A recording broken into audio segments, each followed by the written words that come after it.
Hi, welcome back to Fabulous Beyond. This is episode 6 with Ernie Sparkles. I am joined, sorry for the long gap between podcasts, by the way. It's been a really busy summer with festivals and I've been really shit and just haven't had the time. I'm sorry, but hey, I'm sure you forgive me because, hey. But anyway, I'm joined today with the super duper beautiful Harry Hirsch-Bennion. Bennion. You're right. The world is just a great big Bennion. Yeah, he's here. Hi, Harry. Hiya. How you doing? I'm all right, thank you. How are you? Good. Me and Harry go back like 18 months, perhaps. Maybe not even that. Met him on a dating app, and the rest is history. We're both lactose intolerant, and our first date was going to an ice cream parlour. Yeah, it was good. That was an idea. It was fun. Choices. I enjoyed it anyway, and I still go there, but I'm not as messy as you with lactose. So we're in Harry's parents' house in Rabina. Mm-hmm. It's a massive bungalow, like Buckingham Palace-sized bungalow. It's really not, and I'm only here. I have moved out. I am a real person. I'm just dog sitting. It's okay. Just dog sitting, but he has moved to Grangetown. It's becoming gentrified. Yeah, something cool and fabulous will happen there soon. Like what? Oh, there's an adult bull pool on tomorrow that I'm going to. Where's that? In the tram shed? In the tram shed. How awful. I'm quite excited. I'm sure you are. You know how I feel about big balls of pools. That was the wrong way around. Big pools of balls. Big balls. To be honest, I'm fine with anything. Pools? Mm-hmm. Yeah. So tell us about you, Harry. What do you do? I very excitingly work admin down in City Hall. So there's a little awkward story here. I've been doing some temping over the summer because it's dead quiet for us cabaret performers. And it was until very recently, because then you got really busy. I got really fucking busy. Precisely. I saw you at Pride. I was there. I saw the I was fabulous, wasn't I? It was very, very sweaty. I was... Do you know, my eyelashes fell off in the first 5 minutes because I sweated so much. I don't think I've ever had eyelashes on my chin before, but they were there for a bit. Anyway, I went for a job, like temp, just signing up for some temping, and you go into this ridiculous assessment, and I had to do telephone role play with none other than yours truly. Yeah, awkward. Hadn't seen him since he dumped me a year ago. There was no dumping. There was right. There was. I'm not gonna do this anymore. Bye. But at no point had we gotten any further than just, like, being true, but surrounded still. with each other. Anyway, so yeah, that was awkward, but we did telephone role play, and I didn't do very well, did I? On the telephone role play, you weren't amazing. No. And, like, your typing, you made at least 4 mistakes, and I'm disgusted. Like 4 mistakes that were, like, controversial. I could argue the point for yes, those mistakes. So, but we just have to go on what we're given. We can't, like, make decisions for every individual case. Well, I should have got 100% because that test was just ridiculous. Anyway, I passed and then I got another job somewhere else that I didn't need to. But yeah, I've now left the office, thank God, because offices and me don't do well. Mm-hmm. Yeah, but so you graduated last year? I did an undergraduate in English literature over in Aberystwyth University. We love Aberystwyth. Shout out to all the boys and girls of Aber. Had a lovely gig there last year with the troupe. I'm not going to shout that loud, but that's only because I lived there for a very long time and I'm not in love with the place. I mean, I went and I was like an instant rock star. I had drunk girls crying on the street who had never seen me before going, I love you! Yeah, that sounds like Aberystwyth. Wonderful place. A place. And a wonderful place at that. But you're back now in Cardiff. Mm-hmm, that's true. And you've been doing bits of masters, and then you put a pause on it, and you're going to finish that off soon. No. Oh, you've decided not to? I will finish it eventually. Just not soon. Yeah, at the moment I'm taking some time out to enjoy what life actually has to offer, as opposed to taking every day as a challenge to see how long I can ignore the earth-shattering stress that I'm feeling. Sensible. So instead, now I spend my days hanging out with people that I enjoy the company of and doing things that make me feel happy and giddy. Such as? Well, I did go to Gay Pride because my Chinese friend who couldn't experience Pride anywhere else wanted to go. And I saw Ernie Sparkles. Yeah. And haven't been able to get my brain clean since. Ernie didn't see you though, did he? Ernie did not see me. I called out. I screamed. You just didn't scream loud enough. You know, Mr. The fans Cellophane. on the other side were calling louder, clearly. Fans on the other side. There were like 3 people at Cardiff Pride. To be fair, I watched the video of where you said you were stood by Pizza Hut. So did you witness the epic falling over the speaker?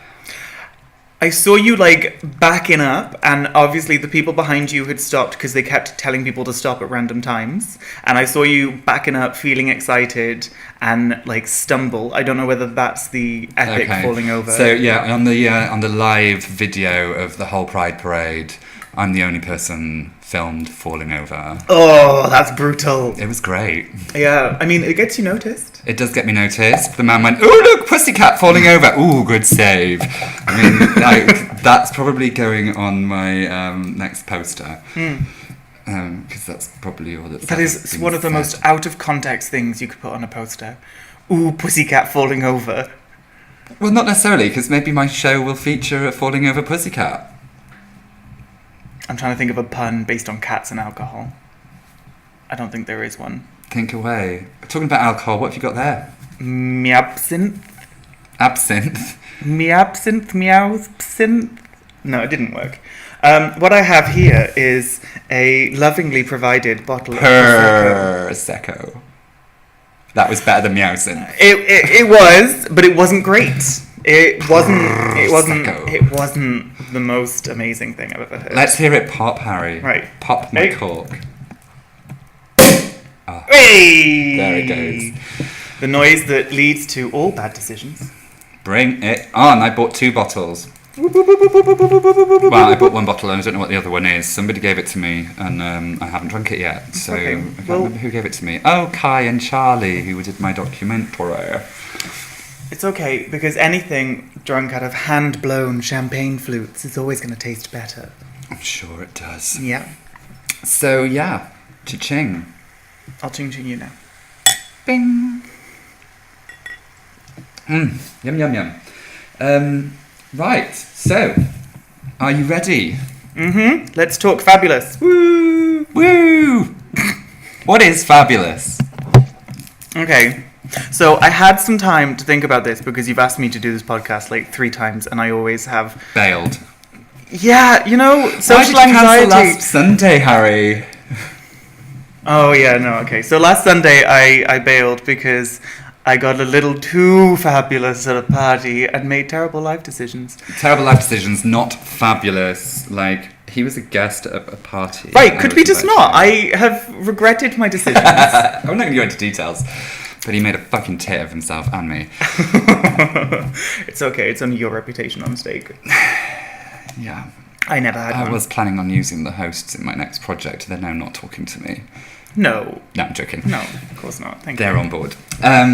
But you provided much entertainment. I always do. I think I might get you drunk and book you for my shows. Sounds like a thing. That's the thing. Oh, I've lost so much weight. I can now fit into some of my drag stuff again. Brilliant. That's a fucking relief. Oh, Well, sorry. we'll talk about that later. You can swear this is an Oh, yeah. explicit podcast. It's marked as explicit. You can say cock, you can say cunt, you can say whatever the fuck you want. Fair enough. Excellent. Some people use that as an opportunity to just fuck the way through life. But anyway, what is fabulous? Let's do it. Yes. So, I was thinking about my definition of fabulous the other day because I had both gone to Pride and seen that and also knew that you were going to ask me something along this line for a podcast. And I think generically, I would say that for me, to be fabulous is to in some way engage your creativity in a way others might not have thought to, that then leads to somebody else having a controversial thought about who they are. So it's about doing something that both makes you the most individual and expressive version of yourself, but also allows somebody else to engage with what you're doing and perhaps reevaluate why they present themselves in a certain way or why they choose to go about their life the way they're doing it. Mm-hmm. Does that make sense, or does that just sound really English lit pretentious? I mean, it's very English lit, big words. But English lit. You're having the most trouble on the 3-letter shortened form. Literature. Literacy. Illiteracy. Didn't you teach literacy? Yeah, and I was fucking good at it, but hey, that was a long time ago. No, that's it's a good answer. Well, there's no right or wrong. It's a brilliant answer, actually. I like it. Engaging in your creativity in I've shortened it to new way, or a way that nobody else has done, that makes somebody think about themselves or challenges someone's opinions or outlook.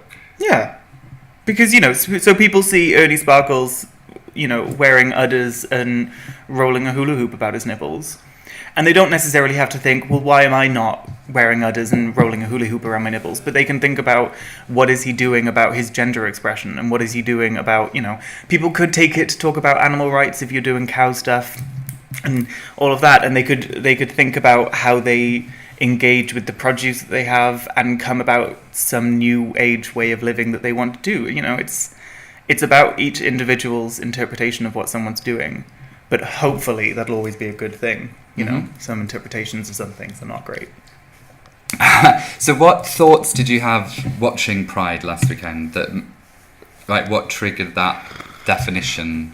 What was it about Pride that triggered that definition? So it's definitely not loving what happened. I would never say that Pride is something... Oh God, I would never say that Pride is something that gives me pride. There are aspects of it that are fantastic, and there are aspects of the Gay Pride March that were great, but there's also a lot about Pride events that make me uncomfortable. And, we talked about it the other day. The idea that you have to pay to attend a Pride event is quite bizarre, because the whole point of Pride is about making sure people are comfortable with who they are and comfortable expressing it. And so cutting somebody out of a community that's supposed to support them purely because they don't have the extra cash to attend an event. This is now turning into a completely different subject. No, you're right. It's not my favorite thing. But I think what impacted on me most was that, so everyone's there with roughly the same message. Everyone's there with roughly the message of, oh God, everyone's there with the message of, we're here, we're queer, get used to it. Uh-huh. And the way that people choose to express that was so different between each of the different sections. You had you said that you knew the mermaids that were behind you? Yeah, the lovely kitchen sink girls. Shout out to Kylie and Roz and Kim Noble. They're so fucking fabulous. See, I couldn't do that. If you asked me to name someone's name, I'd be like, they're a great person, and I can tell you exactly what they look like. They're quite close friends of mine. They're like, I know close them friends, better than I know you. Family? No, I don't know anyone's name. Ask me to name one of my dogs. Not gonna happen. What are your dogs' names? I can do them as an abstract: Dobby, Hugo, and Roger. But I could not point at a dog and tell you what their name was. I'd have to go through all three and then confirm. Dipping cream is really awkward, but yes. Dipping cream is not a euphemism for what we're doing whilst you can't see us. It's just that we have some cream to dip our cake into. It's all clean and the table's no longer clean, but it is all PC. So going back to so there was your interpretation of what a gay pride march should be, and that was, exuberant energy and hula hoops and all of that kind of nonsense. And then there was the mermaids who'd gone for a very similar kind of vein in that kind of high energy, colourful, kind of friendly, engaging. There were people there who were much more kind of militant, and I don't necessarily respond to it as much, and I also don't necessarily know whether a gay pride march is the right atmosphere for it, because a gay pride march that is an active protest against something, be as angry as you need to be, but I feel like especially the gay pride event we had was more about celebrating the good stuff and more about celebrating what we have. So I felt like some of the groups that were marching through that had quite kind of angry views about how we're being let down as a community. Whilst I value their opinion and their voice, I think that sometimes you have to really gauge your market and who you're talking to. And I think that what with everyone else going for at least a happy, if not joyful note, I think it was a bit of a miss. But so there were people from all different kind of communities and all different backgrounds. And I actually saw my best friend's mother, who was in the Christians for Pride or the Christians for Gays thing. Don't make that face. Sorry, Jesus. We're allowed to have allies, and our allies are allowed to be my best friend's mother. Yes. But and she was doing something that for her was her expression of her own fabulousness. She's just lost a load of weight, and so she is so much happier kind of getting out and walking, and she can do the entire march. She's an amazing woman, and she has so much to offer. And she decided that one of the best ways for her to express her fabulousness and what she feels is fabulousness is to represent two aspects of her life. One of them being an ally of the LGBTQ plus society, and the other one being an ardent Christian. And I don't see those two as opposing ideas. I just see them as sometimes contradictory if you interpret one of the two societies a different way. But I think, she was representing herself in a fabulous way because she had a banner. She was representing, she doesn't have gay kids. She just, she wanted to make sure that people were supported. And she waved at me. She waved at you. She heard you shouting. Yeah, and she's also, she's messaged me because I have had a bit of a doozy of a couple of months. And I told a couple of people, and she came to me and she said, look, if you ever want to come by and have a cup of tea and just chat, Hannah doesn't need to be here. My friend doesn't need to be there. It can just be me and her. Aww. She's a good egg. Lady. She is a lovely lady. But it's like people like that so when you talk about that in the faith-based and Christianity, it's like the Christians that are genuinely love humanity, that's where it's wonderful. That's when religion is fabulous. When that love for people is fabulous. But I really struggle with faith, having gone through it very deeply and very properly done it in my early years. Have real difficulty with it, but there are occasionally Christians or other faith people that make me go, oh yeah, you can be fabulous and gay, or anyway, cool.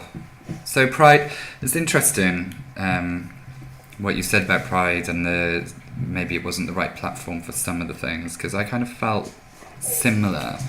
But for me, reflecting on Pride weekend and things that went on, not necessarily during the parade, but there was some shit kicking up in the gay community online that really upset me. There's always shit kicking up in the gay community. Oh, but what's this shit? I don't go online that much. So this was bitching between drag queens and bio queens, and it was just nonsense, right? My God. And it was people who are active in the gay community, but it just really annoyed me because I thought, come on, this is a weekend where this needs to stop and we need to be working together and support. And there was an incident at the party that we went to where somebody was slagging people off, and then in the next breath going, that's the problem with gays, is that they're their own, the gay people are the gay community's worst enemies. And I was just like, you're a fucking hypocrite, but yeah, you're right. And that was really highlighted to me last weekend, and it really annoyed me because it was a weekend where we should be supportive and making sure that everyone is included. Love is love, and everyone's inclusive. And again, the same with paying to get into Pride. I had a massive problem with that.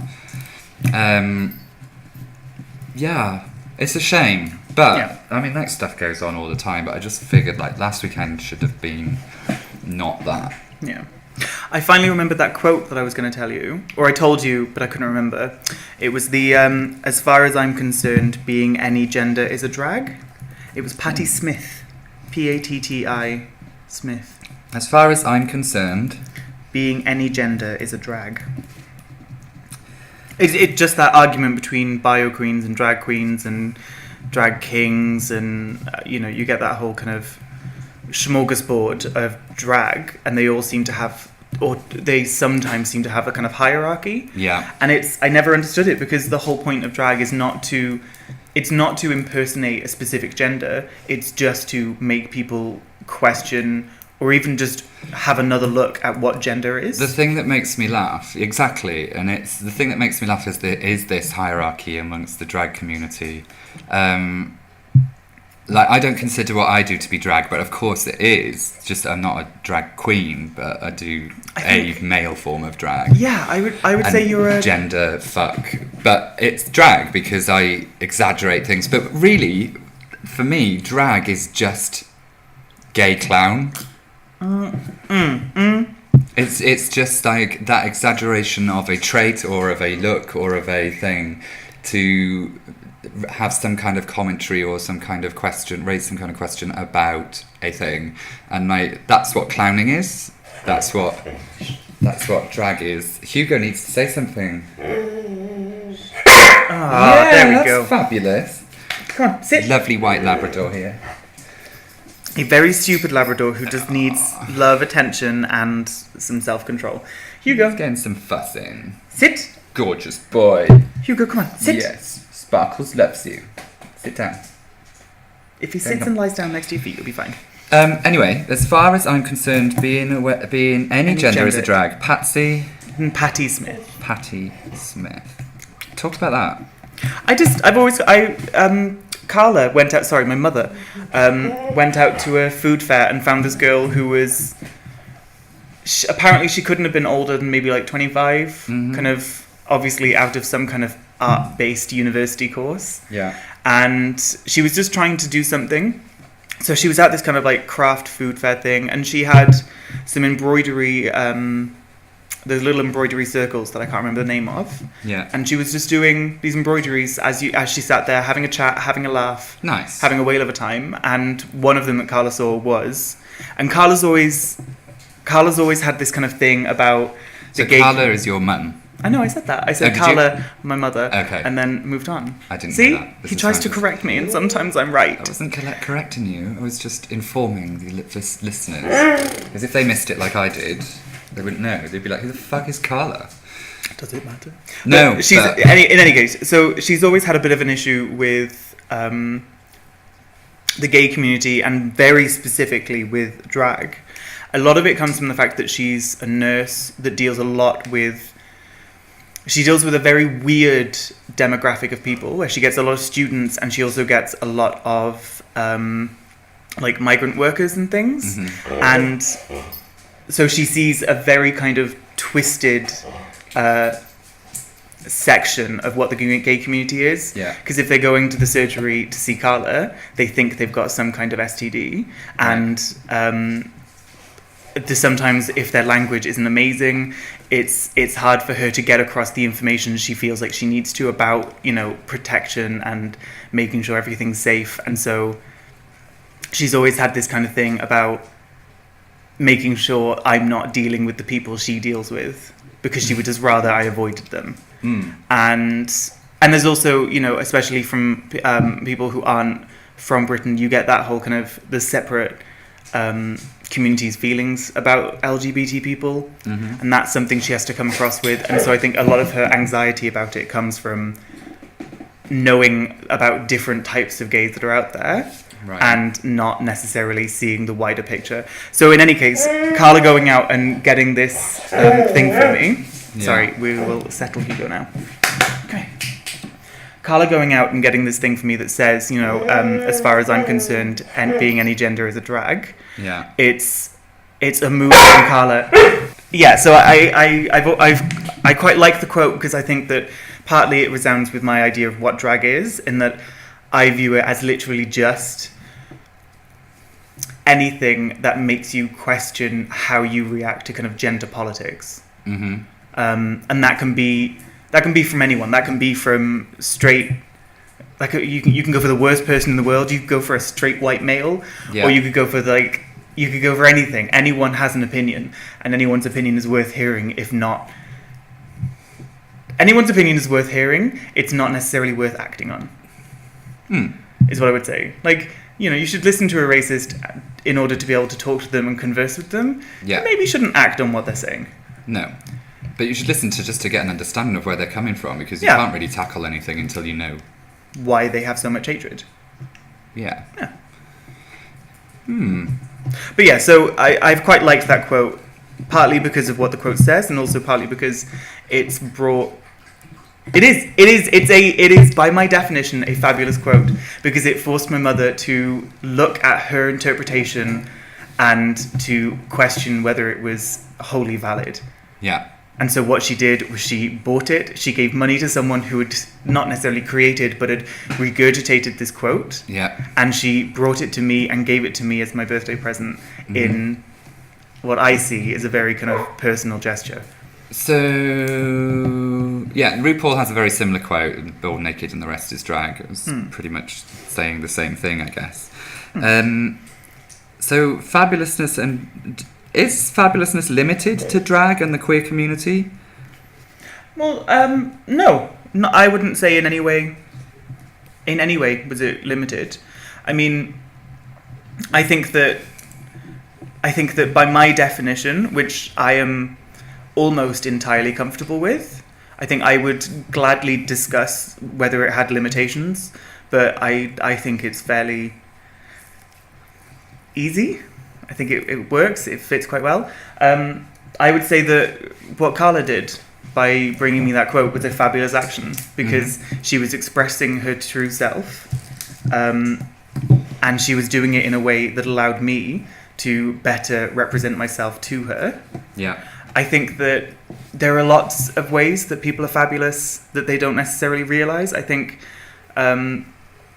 people who come from communities that are not necessarily represented as being massively supportive of the LGBTQ community, supporting the LGBT community, is a fabulous action.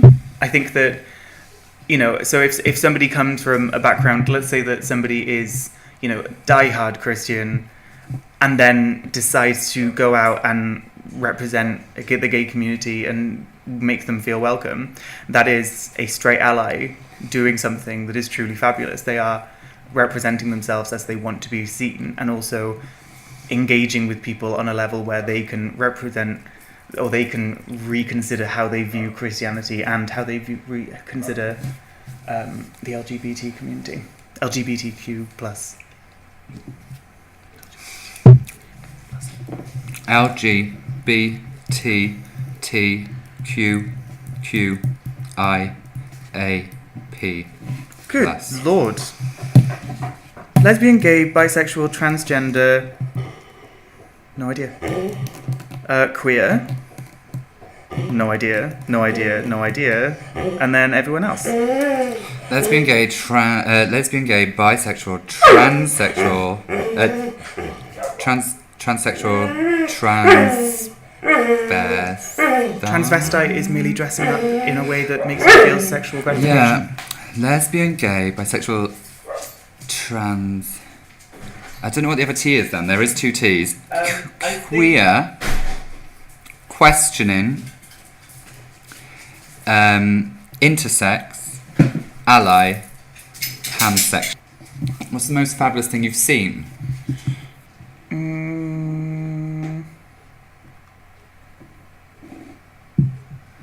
There are so many variations of the answer. There's the most fabulous thing that I've seen that has been very definitely queer and actively created and constructed to be fabulous. And there's things that I've seen which the person has had no idea that they're being fabulous. Okay, so let's have both definitions. Oh, fuck. Doesn't help me narrow it down. Okay, I would say... recently, I would say that my definition of fabulous, or the most fabulous thing I've seen that hasn't been specifically constructed to be fabulous, was we have a friend who is he's a fireman, he's odd job labourer, he's labourer. He's super hyper alpha masculine. He does scuba diving, and he does Yes, Fine, so scuba diving hypermasculine, friend. quite intimidating when he wants to be, Uh-huh. very, very pushy, but in a motivational way. Mhm. If you tell him that you would like to do something, he will not stop until you've done it. And he doesn't push you in a way that makes you feel bad. He pushes you in a way that you want to do it more. Mhm. But the other day, so I had that troubled month or so, and then took a break from my studies. And the first time I saw him afterwards, he walked me out, because I went to a barbecue at his house with some friends, my parents and everything. And he walked me out, and just as we got to the end of his drive, he said, "Everyone gets down. It's about whether you get up." Yeah. And I just thought, because it's not necessarily a groundbreaking quote. It's not like what he said has made me think about the world in a whole new way. Yeah. It's the fact that, like, I am aware that he has got his own personal struggles. I'm not aware because he's told me. I'm aware because Carla has let me know about certain things. And it was the fact that he obviously saw somebody that needed a little summon. Yeah. And like it's about that kind of that opening up and that vulnerability that he was willing to show. And he used it in such a way that he could help, and he could make somebody else feel, if not better, he could make them feel like they weren't alone. Yeah. And I think that being able to do that and having the courage to do that is an incredible thing. And I Yeah. would say that it is fabulous. And so, yeah. But if you think about it, that's fabulous because of who he is as a person, who he presents himself as generally. Because if somebody who is generally quite open with their emotions or quite openly sensitive or said that, it probably wouldn't have the same impact. Is that right? Yeah, entirely. But what I appreciate about this is that he in no way pretends that he doesn't have feelings. Yeah. He in no way pretends that he is the bee's knees and will always be on top. But what I appreciated about him, and what I appreciated about that moment, was that he was expressing himself as he wanted to be. And that's where I think my definition of fabulous really gets stuck, is that it doesn't have to necessarily be the biggest gesture. Yeah. It just has to be someone owning who they are. Yeah. And letting you see it in a way that will help you. Yeah. And sometimes it is, look at those big old fake titties. Those have really entertained me, but also I'm now thinking about whether we should legalize women's nipples in media. Or it can be about someone who doesn't always telling you what's going on. Yeah. I don't know. You could view my definition as greatly flawed because of that. I would say that my definition is as inclusive as it needs to be. Because I think a lot of times people will say that fabulous is a queer term, and it's for the LGBTQIAP plus society. And I don't think it is. I think that breaking down as many things that separate us as possible is the best way to go. So I think letting everyone have ownership of a term like fabulous is the best way to move forward. That's interesting. So in previous podcasts, we've talked about identity, and specifically about identity belonging to the letters LGBTQ and all of that. And one of the arguments that I made was that we should get rid of those, or not necessarily get rid of those, because I think for some people it's important to be able to have something to identify with. But I want to create a letter F, which replaces those, because it's not specific to any of those or anyone, but it's about people who are people who are people. It's about people. It's not about being gay, or it's not about being a trans person, or it's not about wearing feathers. It's about being fabulous. So yeah, no, I was thinking like an F replaces those letters, but I don't know.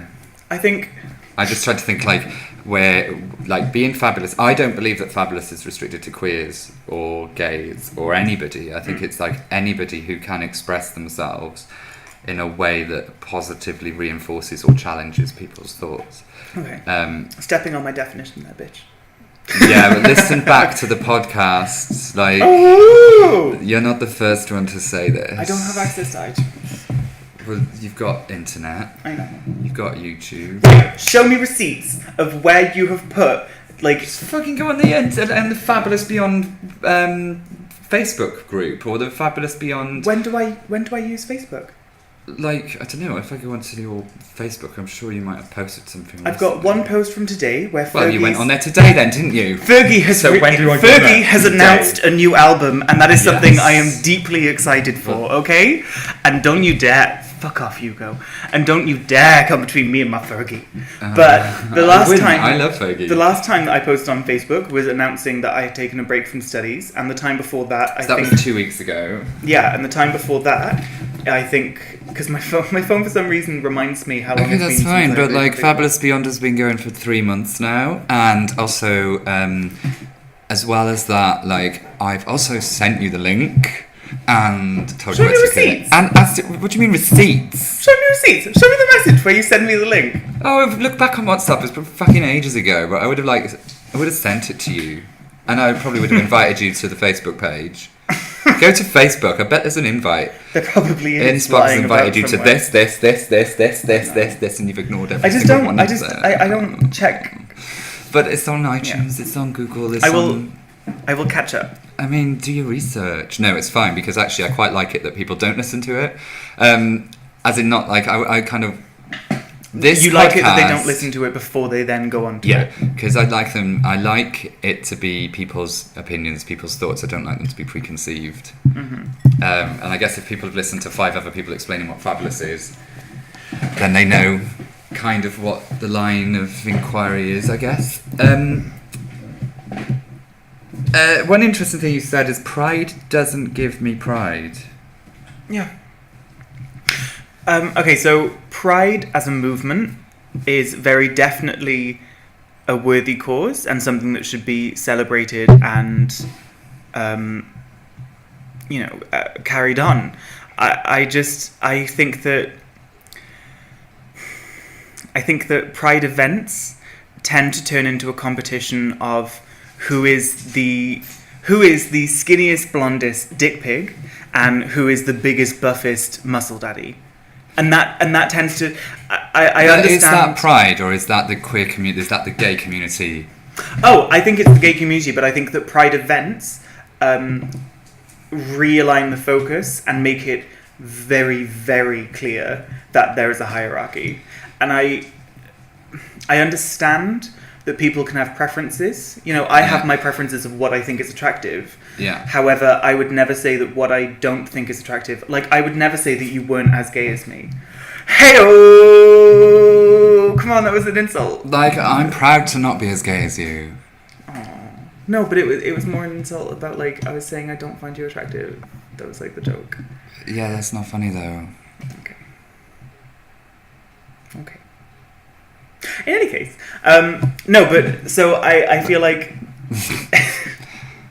it's...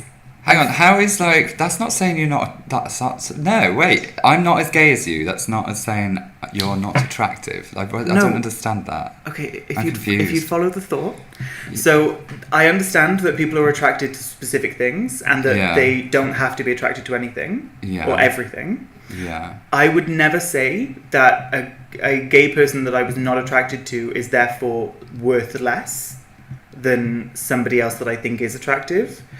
Whereas I feel like the gay community quite often gets into that, where you have to very definitely fit one of the key groups in order to be considered attractive at all. Yeah. And I think that, so if you, like, without ever turning it into a pity party, because I'm not that girl, I would never consider myself a twink, because love handles and twinks don't go together. I would never consider myself an otter. I'm not hairy enough. I would never consider myself like anything. I do not know which category I'd fall into.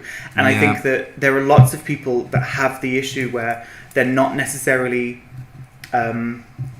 represented as a sexual group.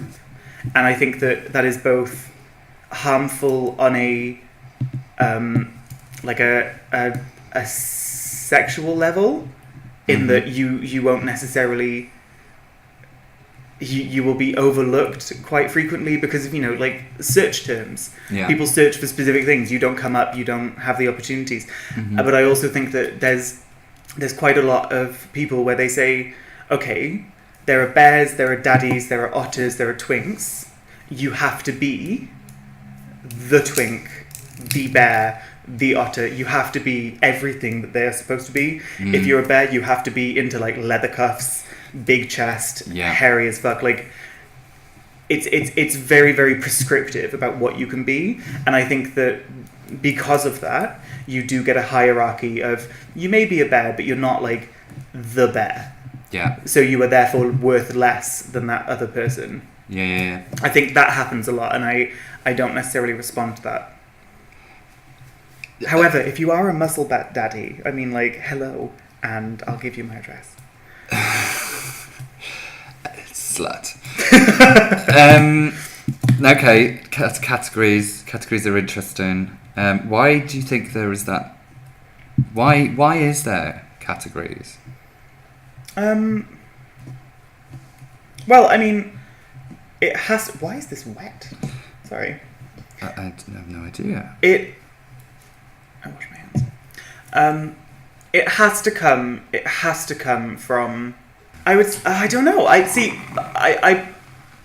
Are categories like? How old are categories? Where's the first reference to a twink? That's my main concern here. That's my main question as to how I would validate it. I mean, I imagine that they're old, as in like they've probably been around a long time.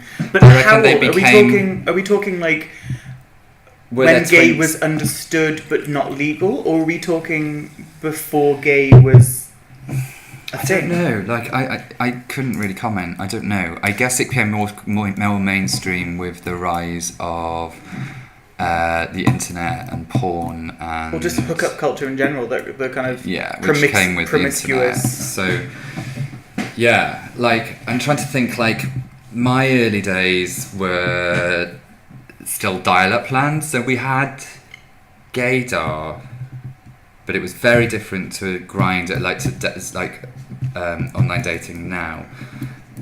And it was... There was kind of like, there was that. It was like spring chicken and what was the older person? Like mutton or something. I don't know. But there was like a sort of terms for different groups of people. But I think that's not exclusive to the gay community. I think there are always going to be labels for groups of people everywhere, isn't there? But name me a community that has such specific labels. Yeah, and such specific labels that are very obviously about image and about if you how talk you about look, which you can't help a lot of it. So you can't choose to be. If you wanted to be a twink, you couldn't. No. I could have surgery. Screw you. Like I could never be a twink. I'm 34, hairy as fuck. You could 6 foot tall. Okay, so and broad. Being a twink isn't necessarily about age. You would have to have a young face. Yeah, which I haven't got. There's nothing that's going to change that. Okay, you could shave and have a bag. That wouldn't make me a twink. That would make me a shaved person with a bag on my head. One of my favourites is, I think, for 3 years of my life, I went out with someone who was a frog, because I had never found a term that would fit them. They were like me in that they didn't really fit anything. So you're making the term frog. Are No, you no, making no. a new category? Category is amphibian. No, I'm liking this because there's frogs in my new show. I'd come And across. I'm wondering if there's a way in for this. Oh, is it Aristophanes, or are you not so classy? Is it what? Aristophanes, the frogs. A Greek playwright? Babe, you know how I feel about frogs. Like, I'm not going to have researched frogs or anything to do with them, 'cause I'm fucking terrified of them. Are you? I didn't know that. Have you at Really least not. looked up? Have you at least not. looked up churro, the frog? I would have told you. Is it a cartoon frog or a real frog? It's a cartoon frog Okay. that looks like churro. Yeah, okay. Real cartoon frog's fine. No, I've told you about my ridiculous frog phobia. So frogs induce full force panic attacks, Oh my God. paralysis, extreme sweating, and almost heart attacks. Like my heart goes bang if I see a frog. God, that's some good sex. Yeah. Get a frog out in the bedroom, I'll be out. I'll be out. Boom. Gone. I never really understood the whole phobia thing. I don't think I have a phobia of anything. There's What is nothing it? to really understand about a phobia other than some people are fucking petrified of the most ridiculous things. Like know, buttons and frogs. I understand phobias insofar as panic attacks and me go back way far. But what I'm saying is, like, what I can't get my head around is that someone can have such a visceral reaction to something that I consider so basic. But do you know, like, what's interesting for me is that I also find it hilarious that have this phobia. So I will often be reacting in a way and I'll be telling myself how ridiculous it is because it's a little fucking frog and this is pathetic. But my body and my brain is doing something entirely different. Mm-hmm. So before the frog-induced panic attacks, I used to just get paralysis or like a pulsing heart, and I used to like just become frozen, and I used to freeze and then just burst out laughing because I thought it was fucking hilarious that my body is stopping me from being able to move because a little frog who is not going to hurt me. Like, the ridiculous thing is the little tree frogs and the little poison dart frogs that could kill me, they're fine. They're adorable. They could climb all over me. It's the fucking British ones. You are such a racist. No, Frog racist. I maintain my it's a very weird memory for me because it's partly the memory that makes me think, Harry, you have a mental health problem. It's partly the way I look. It's partly something I look back on and I think, God damn, people are fucking idiots. And it also, like, it terrifies me. It amuses me. It's a very weird memory for me. And it's in my first year of university when I'm doing psychology and education. There's a fucking laugh. And I had an assignment due the next day, and I ended up sitting down at my computer at 3:00, and the next memory I have is 3:00 in the morning. I'm sat in the corner of my room with a towel over my head, sobbing, like sobbing to the point where it's painful. You had a breakdown? And I remember explicitly that the thought going through my head was, if I can't see them, they can't see me. Because I always used to keep my my room open, and people used to just walk in because I had my Xbox in, I had like TV, and people just, like, I just always had my door open if people wanted to talk. And I remember I'd closed it, but I didn't lock it because I thought that would be even worse. That would make people think, no, okay, something shit's going down. And I just remember thinking, if they can't see me, I can't see them. No, if I can't see them, they can't see me. And it terrifies me and amuses me in such equal parts that my body and my mind can be so separate. In that I understand that's not going to fucking work. But my body was out. My mind was out for a while. 12 hours. It's a bit bizarre, isn't it? Yeah. Right. These things happen. Moving on. I have a photo here of Churro. There is nothing that makes her look like a frog apart from the fact that she's green. I can't remember what her actual name is, but she's the frog in Thumbelina, and she has always been my favourite part of Thumbelina, Does she look despite like the a fact frog? that she's fucking weird. No, that's her. Okay. Is that not? That's okay. And she's got this thick. That's just a thick green accent. blob with lips. Yeah. No, that's not a frog. Okay, that's okay. No, but like the whole point is that she's frog. The clown henchmen that she has are a lot weirder. Are they froggy? More froggy, but like you've just seen Churro, and she's not that froggy. Oh yeah, these are fine. But they're a lot more sinister. Yeah, they're not frogs. He's really evil. Yeah. He's a clown and a frog. I mean, clowns aren't evil. I understand why people are afraid of clowns. I also think it's Why? hilarious.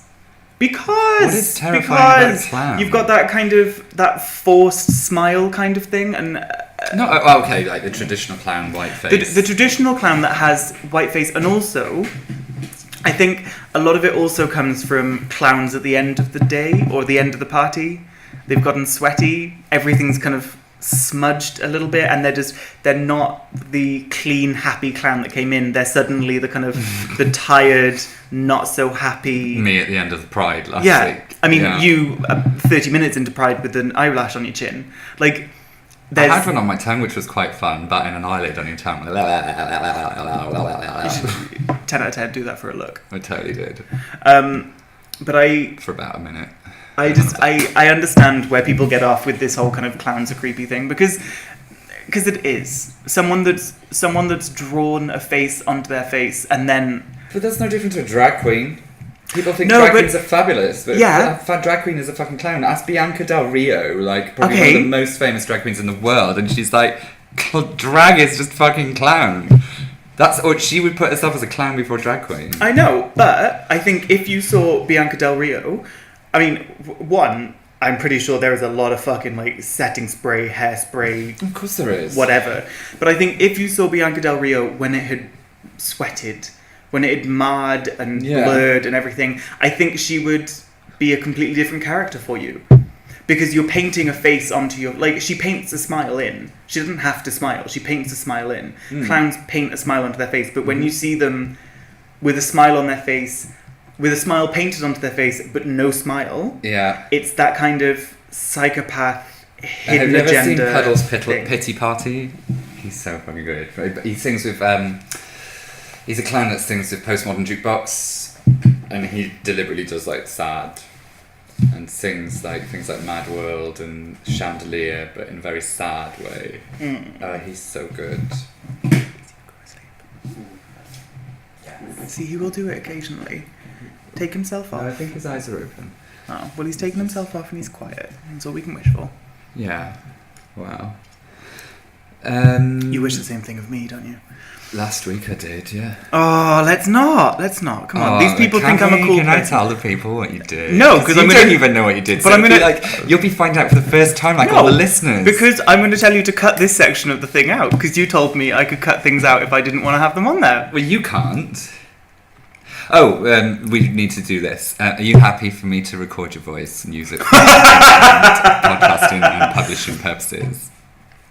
Yes. Okay. But only if I can fine. decide what is deleted and what is not. But yeah, no, so,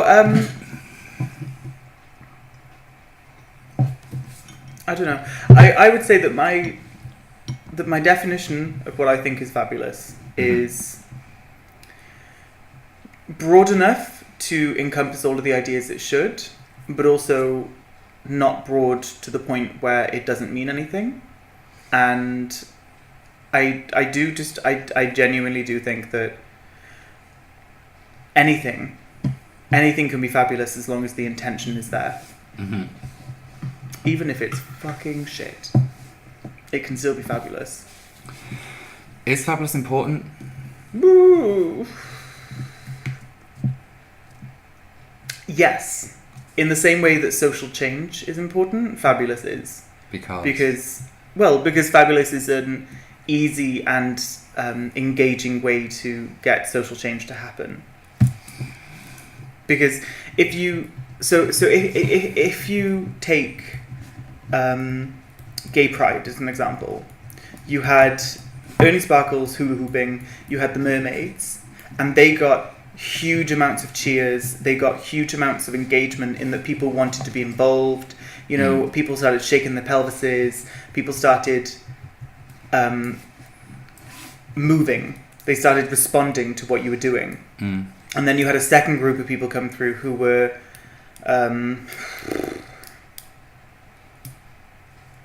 something, and they were quite militant in their message. They were quite violent, and they were quite aggressive. There was lots of fist pumping. There was lots of shouting, and the energy that came over the crowd was completely different. There was no longer that sense of engagement. Like the group directly behind us. Maybe. Yeah, they were quite judgmental. And I think that I think that really speaking, the message that both types of groups are trying to get apart, because there's 3 groups that I've mentioned. I think really speaking, the message that both groups are trying to get across is the same, in that it's about awareness of people's differences and also awareness of why those are good. You know, it's about understanding that quirky is fun, understanding that being gay is fine, all of that kind of stuff. But I think that the way that Ernie Sparkles and the Mermaids went about it was... What do they call themselves? It's not the Mermaids, is it? Their kitchen sink. The kitchen sink. Everything but the kitchen sink? Kitsch, as in kitsch. I want to use that in an English literature exam, and they said it's not a word. Kitcsh. Sink, S-Y-N-C. They're a dance company. That is an amazing title.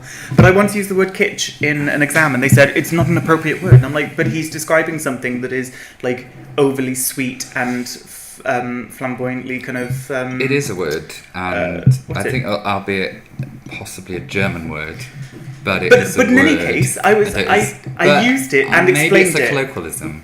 I used it and explained it, and she was like, it's not appropriate to use in an exam. I was fuming. But I think... Did you challenge it? No, the exam had already been marked and I'd passed. Well, you should have challenged it. No, because I'd passed. This was in my first year. This was in my second first year. So a pass was approximately... What? If a pass is 40%, it was 37 more than I'd done in other modules. It wasn't. I got like a 70.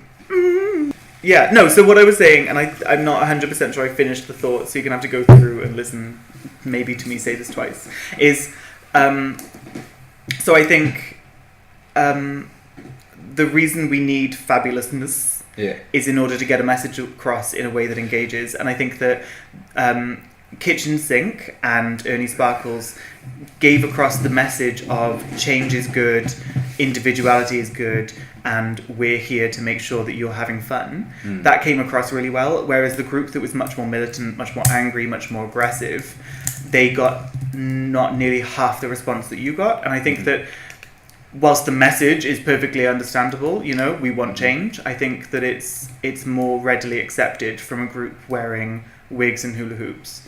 Absolutely. I mean... is it a hula hoop? Hula hoop. Hula hoop. Yeah. Sorry. Or a hoop.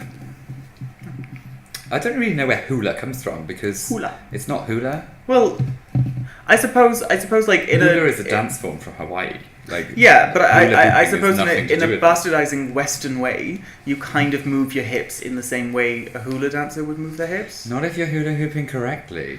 Ooh, girl! I can't hula hoop, so I wouldn't know. But you shouldn't be gyrating. How do you hula hoop? Just dick. Muscles. Just dick. Just get a hard on, and it can't go down that low. Yeah, your dick keeps it up, which is why most hula hoopers are girls.